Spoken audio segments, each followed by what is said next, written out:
What's good, sports gamers? And today I'm going to go over a few more screenshots with y'all that were released by 2K over the last couple of days. And a shout out to Operation Sports for the comparison shots. Alright, let's do it. First we're going to go over Ben Mclemore. What I first noticed on the new Grizzlies shooting guard is the Nike jerseys, which you see the logo for on his shoulder. Their new unis also have a darker, more realistic shade of blue on them, and a lot of other updates, like the shoulder area has an outline on them now. Down the sides of the jerseys are different. The Grizzly logo is missing from the collar area now, and the number is a lighter shade of blue. Also, the arm sleeves look like a lot more detail has been put into them. For Mclemore himself, he has updated facial hair and the sides look more realistic. That's what Paul George should have looked like. He also has a more expressive look on his face, like he's just about to get benched or something. And also notice the wrinkles in his jersey, and how it looks like he put a jersey on, not like it was painted on. Looking at the 2K17 shot against it is comical. It highlights how super iron they look, not one wrinkle in sight. Next is Dwight Howard, and yes, they did add way more detail to the arm sleeves. I like that. And this is probably the best Dwight Howard has looked in the 2K game. Even the sweat looks good coming off of him. And the Hornets will have the Jumpman logo on their jersey and shorts instead of the swoosh. And for the two people who don't know what that is, it's their owner Michael Jordan's logo, who is owned by Nike. And they'll be the only team using it. Also, the numbers are bigger on their jersey. Wow, were they really that small before? And they changed the name on the front from Charlotte to Hornets, which I can go either way on. Next is Gordon Hayward, and immediately it's like somebody turned the definition up on his player model. And they also updated his body to a more muscular look, because last year he had that whole Gumby thing going on. And the jerseys look heavier, and with the added wrinkles, like I said before, the jerseys look like their own thing. I mean, look how smooth they were in the 17 shot. They also somehow improved his goofy haircut and his beard. A lot of the beards actually look good this year. They also removed the spaced out look he had in 2K17, transitioning to a scary realistic version of him. And you can see the sweat coming off the side of his face here. And the Celtics jerseys are now a darker shade of green, it appears, and you can also see the General Electric logo patch on the Celtics jersey now. Next, let's move on to Porzingis, and they finally fixed the shade of blue on the Knicks jerseys. It was way too dark.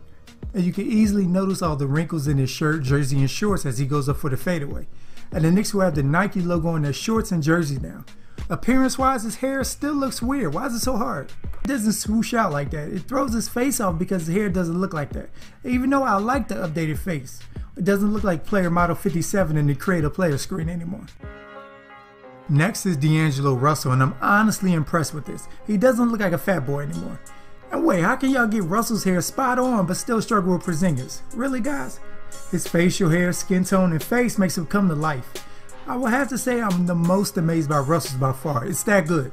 You also notice the lining in his arm sleeves. It's not just pitch black anymore. And you get a better look at the wrinkles in the jerseys from this angle. And the Nike logo on software company Infra's logo on Russell's left shoulder. Thankfully, it looks white now because I remember seeing it being a big red patch before and it looks so out of place. Next is John Wall. Not much has changed the Wall's player model. I mean, except showing off the movement in the jerseys and the Nike logo. I liked how he looked in 2K17. He was one of the better player models in my opinion. And 2K18 looks to be about the same. Now look at Swaggy P. Like Russell, they fixed his hairstyle and put a lot more detail into his face.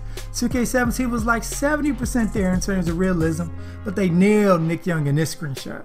But check it, does he have a different tattoo on his right arm? But yeah, a running theme is me complimenting everybody's beards because honestly 2K did a good job with that. Salute. And a lot more color in the Golden State Warriors jerseys now, especially in the gold and blue on the logo. And for Victor Oladipo, besides the obvious fly new jerseys, you notice the wrinkles in his forehead, but other than that, he looks pretty much the same.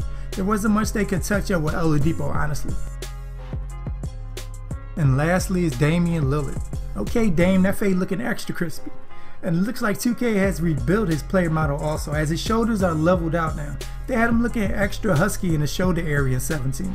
His arms appear to be proportional now also. And I liked how he looked last year and in the 2K18 screenshot. It was his body that was always off. And his goatee looks a lot better now. And the Blazers Nike jerseys now have the Blazers name going across the whole jersey now. The number is also bigger. And there's now silver mixed in with the red on the collar and shoulder areas. I like the update. So alright, sports gamers, who do you guys think was the most improved, the same, or went downhill? Leave it in the comments down below. And stay tuned for more NBA 2K18 news here at Sports Gamers Online. Subscribe if you haven't so you don't miss anything we put out. I'm Chris. Thank you all for watching and be good, y'all.